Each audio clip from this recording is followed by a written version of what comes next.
Negosyanteng tagalungsod sa Konsolasyon gipusil samtang nasulod sa compound sa usa ka sabungan sa barangay Tabuk, Mandawi City alas 10:15 kagabi.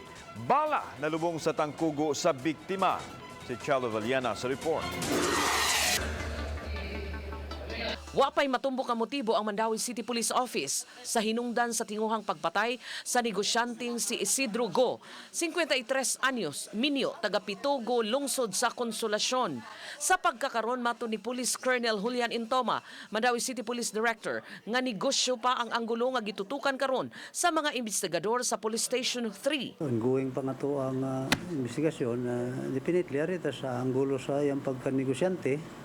O unsay habang problema ba niya personal. Nakalingkawas ra ang biktima gikan sa kamatayon. Matod ni Intoma, nagungot lang ang bala sa unuron nga bahin sa biktima. Kanang pagkaigo niya nga wala makalahos gid sa iya.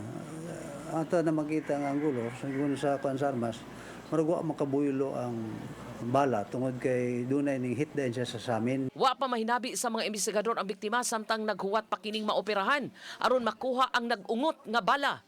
Alas 10:15 kagabi samtang nagbarog ang biktima sa sabungan sa may barangay Tabuk, usa ka tawo nga nagsulob lang og short og sweatshirt ug nagtabon og surgical mask sa iyang naong mikalit lang og buto dayong pusil sa biktima.